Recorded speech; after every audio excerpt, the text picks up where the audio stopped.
हृदय विदारक दृश्य सोशल मीडिया रे घूरी बुलूची जो समय मु देखली एते व्यथित हेली और कौन काम मोर रुचि रहिला नहीं।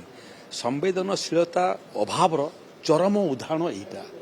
गोटे लोक गरीब लोक मत लगुच गोटे घटना थिला दाना माझीर घटना जे आदिवासी लोक निजर स्थिर शवटा को एम्बुलेंस नबा फल कांधरे बुहीकि नेला घर पर्यंत 14 किलोमीटर।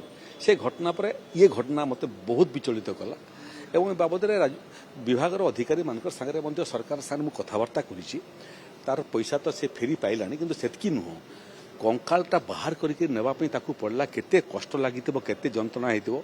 जो अधिकारी माने एभलिया अमानवीय व्यवहार कले तांकर विरुद्ध दृष्टांतमूलक कार्यानुष्ठान ग्रहण करिवार आवश्यकता अछि।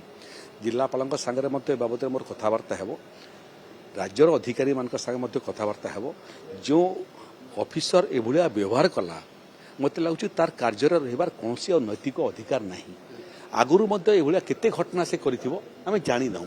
ये घटना कंकालटा धरिके आसिला बेले जना पड़ला आकु मध्य से व्यवहार मनुष्यर सुधरे नहीं। तेणु मु राज्य सरकार को परामर्श देछि दृष्टांतमूलक कार्यानुष्ठान ग्रहण करंतु जिमिति पूरा समाज देखिबो। कामाख्यानगर रे शिक्षयित्री को एवं अन्य मान को जनगणना समय बाड़ेले बाप और 2 पुआ मिसिकरी कौन हला फल सारा ओडिशा देखला जे एभलिया कले किमिति दंड मिले आउ कि साहस करिवे नहीं। ये केस रे मध्य से भलिया दंड विधान हवा कथा जेमिति अन्य कोनोसी बैंकर जातीयकरण बैंक रे मध्य कोनोसी ऑफिसर एभलिया दुष्कर्म करिया पे दुर्व्यवहार करिया पे साहस करिवे। जिलापाल तो जिलापाल ताको हस्तक्षेप करके पैसा तार पाई सारे 24,000 टंका केते पाइबार थिला पाई सारे किंतु कार्यानुष्ठानटा विभाग नहीं था।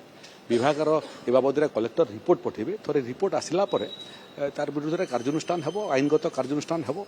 आउ ये केस रे तो दंड पाइबा छड़ा आ अन्य खसिबार बाट नहीं।